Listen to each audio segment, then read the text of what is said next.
horta waxayna ga burburay ha u horeysay dawladuun maaha qofka Soomaaliga ama Soomaaliland ha jooga ama Soomaali weyn bahaba joogay qofka Soomaaliga waqtigan aynu joogno horta wax weyn kii nool ee xitaa uusan dhaawac la arkayaa gaadhin horta wax weyn baa gaadhay qofku haddii uusan dawlad iyo bulsho iyo diin iyo xeerar la wada leeyahay uusan ku dhex noolayn dee wuu bahal buu noqdaa bal horta siyaalo badan baa qofka shakhsiga Soomaaliga wuxuu soo gaadheen bal aan ogaana waxa inaga burburay uun maaha dawladdii iyo muxuu ahaa warshadii korontada dhalin jirtay bal horta qofkii Soomaaliga ahaa dhaawac muuqda iyo mid badan muuqan ayaa gaadhay qoyskii Soomaaliga ahaana wax weyn ayaa gaadhay xaraam cumahaas aynu hadda ku jiro ee qoys walba oo Soomaaliya ama uu geeriba ku timi ma dhaawacyo halisii gaadheen ama kala laalanaan iyo kala maqnaan badan ay dhacday qoyskii Soomaaliya ahaana wax weyn ayaa gaadhay wixii aynu uun tirsanaynay ee aabba iyo hooyo iyo caruur isluub islaamiya iyo dhaqan Soomaaliyeed lagu soo korinayay bal kuwaasuna waxaad moodaa dhaawac weynina iyo ka inuu gaadhay awood dhaqaale oo qura maahe asluubtii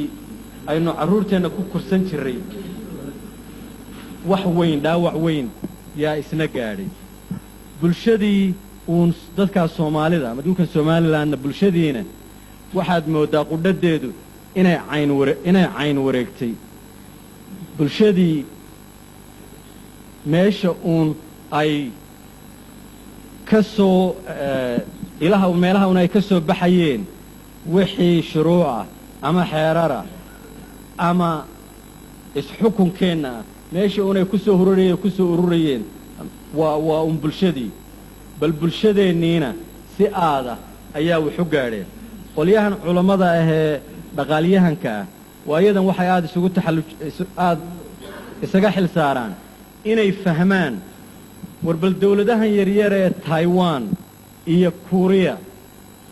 sideeba dhaqaalahoodu muddo sanadooda 30 sanadooda uu u gaadhay meel Mareykanku uu ka cabsado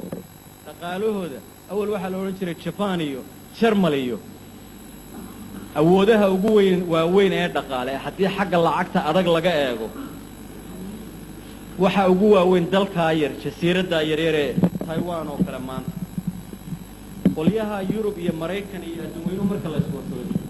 war sidee bay u gaadheen yaala badan baa loo wato waxay gaaladii ku sifad waayeen inay bulsho inaga adag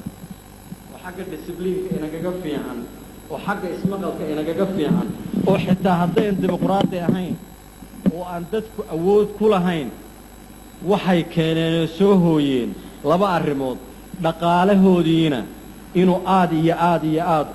u koray u kobcay oo u koray oo maanta meel aad u fiican ay marayaan midda kale